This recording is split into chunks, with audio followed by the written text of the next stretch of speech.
fellas. This month's session should have a little more bounce to it than usual. We're going to cover the subject of shock absorbers. Shock absorbers are probably one of the most misunderstood parts of the suspension system. Nick is going to give Fred a thorough lesson in the theory of operation, testing, and servicing of shock absorbers. I think Nick's about ready to start. So why don't we join them and maybe learn a thing or two ourselves? The shock absorber is really not a complicated part, Fred. It's just that most people don't really understand what the shock absorber does, how it works, and how to test and service it. Hi, Tech. I'm glad you came along. If you're up to your usual stuff, I'm sure I won't leave anything out, and I'm sure you've got your ready supply of warnings and helpful hints. That's why I'm here, Nick. So you can continue with Fred anytime you're ready. Okay, Tech. I think the first thing to clear up is some of the wrong ideas a lot of people have about shock absorbers. For all practical purposes, the shock absorber doesn't live up to its name. It really doesn't absorb shock at all. On the other hand, some owners think that if a shock absorber is damaged or has lost its fluid, the car will sag. We all know that the shock absorber does not support the weight of the body. This is done by the rear springs and front torsion bars. Although some of the minor road shock is absorbed by the tires, the suspension system does the main job of absorbing road shock as the wheels roll over bumps or into holes in the road. Basically, there are two spring movements that occur when the wheels hit any irregularities in the road surface. If the wheel moves upward toward the body, it's called jounce. When the wheel moves down, away from the body, it's referred to as rebound. Jounce and rebound occur whenever enough force takes effect to flex the spring. The spring continues to flex in opposite directions until the force is completely dissipated. If a large enough load is applied to the car suspension, the spring reaction is transmitted to the body. Body movement is, in most cases, opposite of wheel and spring movement. When this happens, the weight of the body then adds to the spring action and makes bouncing even more difficult to control. Controlling suspension and body movement is the real job of the shock absorber. The shock controls the jounce and rebound of the car's suspension and body. It acts as a hydraulic snubber to dampen spring action and retard body movement. Today's suspension systems are designed with a low spring rate to give what is generally referred to as a soft ride. A low spring rate simply means that it doesn't require much of a load to flex the spring. On smooth pavement, today's standard springs are flexible enough to allow the wheels to follow slight irregularities without transmitting their movement to the car body as a road shock or harsh ride. Well, with a low spring rate, won't the car bottom if you run over a good-sized bump or a chuck hole? You're right, Fred. And that's why shock absorbers are so important to today's suspension system. The shock absorber must not only provide snubbing control, but must also vary the amount of control to different car speeds and road conditions. A modern piston-type hydraulic shock absorber is designed to automatically provide the right amount of resistance for all normal road conditions. For example, a smooth road surface only requires slight snubbing action by the shocks. Therefore, on smooth pavement, suspension and body movement is slight. Nevertheless, it is necessary. Obviously, rougher road surfaces require stronger snubbing action by the shocks to keep body and suspension movement under control. The shock absorbers must automatically increase their resistance many times more to cushion or dampen the increased spring action. You know, I can't understand how the shock can adjust the amount of resistance or the snubbing action to the amount of spring action. I was just about to show you exactly what happens inside a shock absorber, but I'll answer your question first, and then you can see how it's done. A shock absorber is basically a piston within a cylinder filled with hydraulic fluid. The action of the piston forcing fluid through a restricted passage or valve achieves the damping effect. The damping effect is caused by the back pressure built up as the fluid is forced through a small opening. The pressure builds as the velocity or speed of the piston increases. The best comparison of this is a hand-operated bug sprayer. If you pump the handle slowly, there's very little resistance. On the other hand, if you pump the handle a number of fast strokes, you'll be able to notice a considerable increase in resistance. The shock absorber functions pretty much the same way. The faster the piston moves, the more snubbing action you get from built-up pressure or resistance. Before we go any further, let's take a look and see if I still have that cutaway shock absorber. We'll start with the body of the shock.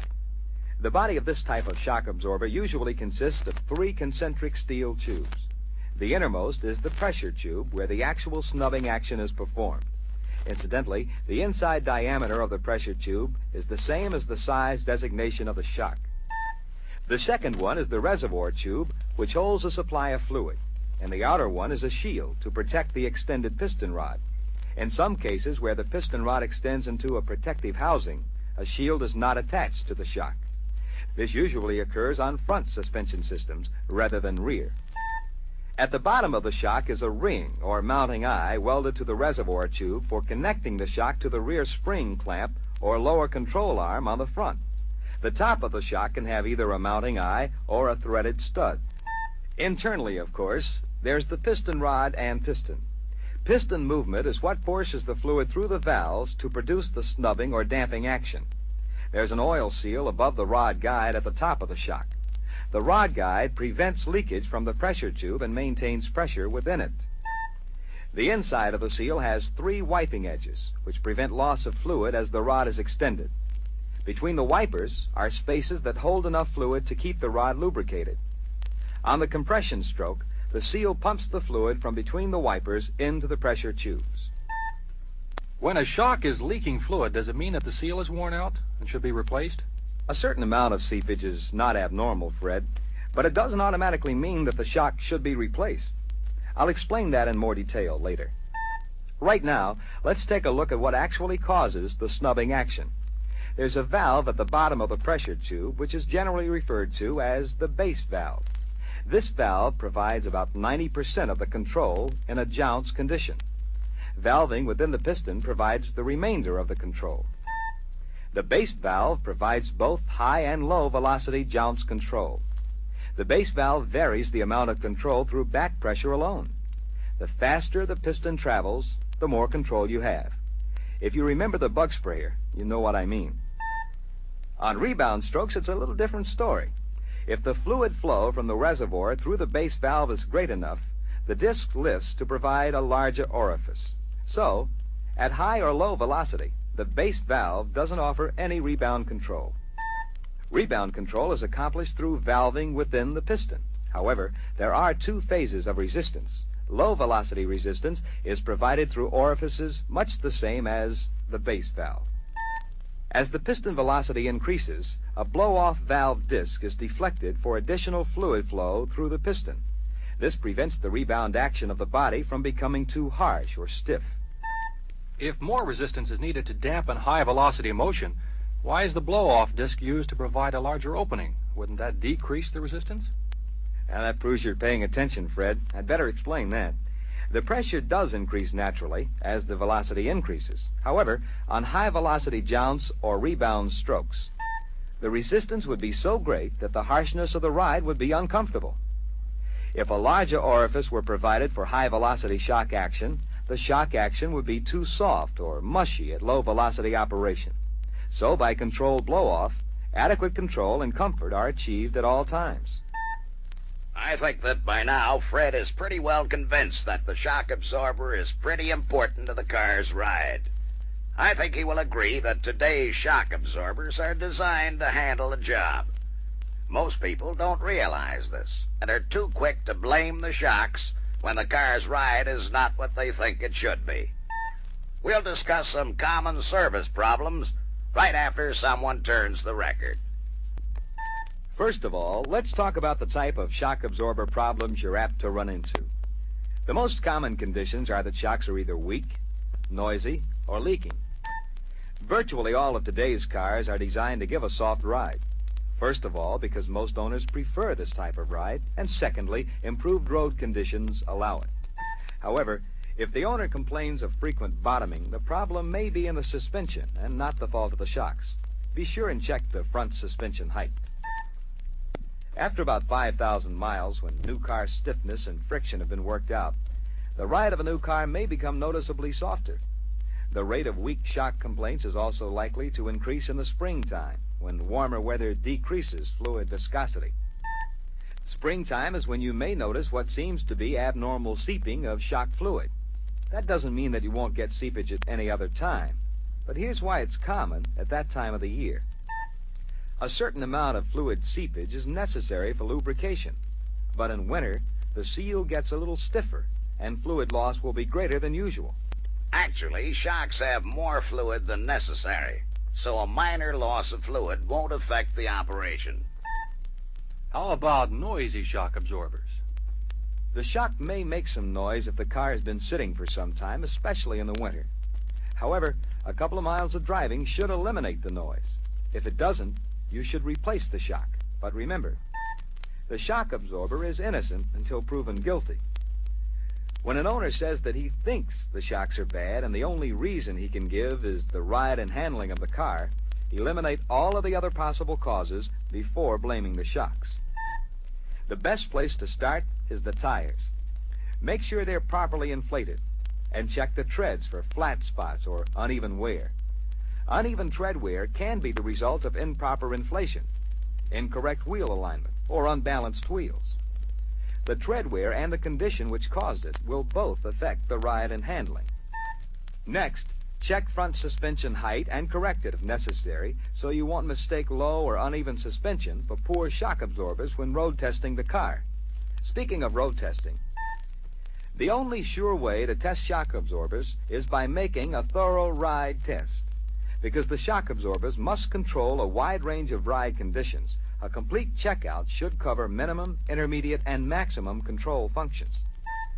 I've seen a lot of technicians testing the shocks by bouncing the car. Seems to me that would save a lot of time. About all this test will show up is a shock that is completely shot or noisy.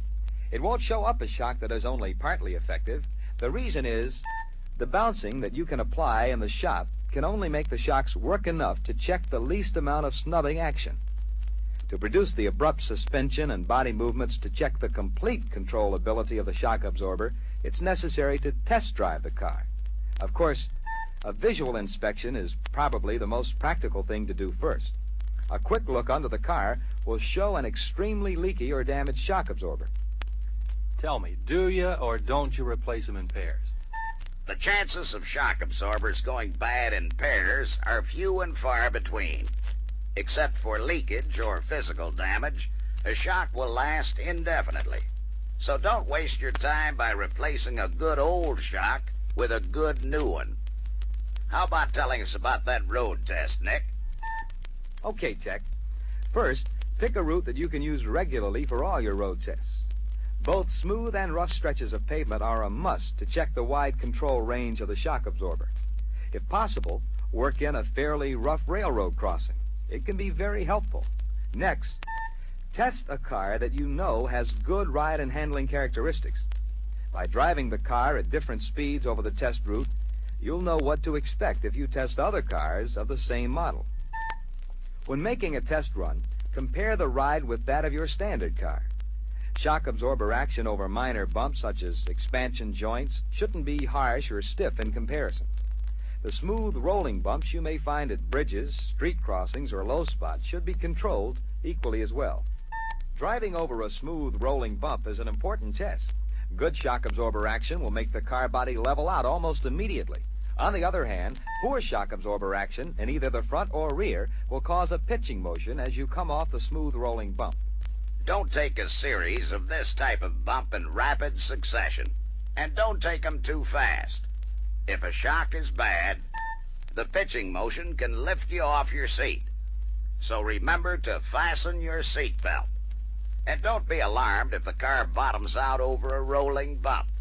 Remember, today's springs aren't designed to absorb that much of a load. Good point, Tech. Be sure to note and remember the rough spots along the test route. If a car with adequate shock absorber action is able to handle suspension and body movement, then any future car which you test should do as well. Once you establish the fact that the shock control is below standard, you have to determine whether the trouble is front or rear and right or left. The only way to compare the shock absorber action on both sides and at both ends is to make repeated runs over rough pavement to check for excessive hop at each wheel. You mentioned a train crossing in the test route. What will that prove? A fairly rough railroad crossing will cause abrupt level changes which call for maximum shock absorber control. Driving straight across the tracks, test the front shocks first, then the rear. A multi-rail crossing is also a good test for suspension strike-through or bottoming. Driving over several sets of tracks can allow violent pitching movement if shock absorber control is poor. Even at low speeds, this movement can cause much the same action as a smooth rolling bump at high speeds. Driving across the rails at an angle will let you test shock absorber action at each wheel. Drive slow enough so that each wheel reacts separately to the rails. You'll need a little experience at this test before you're able to spot a bad shock quickly. If either side has a poor shock absorber, you'll notice that that side has a greater tendency to bounce and will cause a body rolling movement as the car crosses the tracks. What if you thoroughly road test the car and you're still not sure the shocks are at fault? If you suspect the shock absorber, but have any doubt about its condition, disconnect it at the bottom and give it an operational check.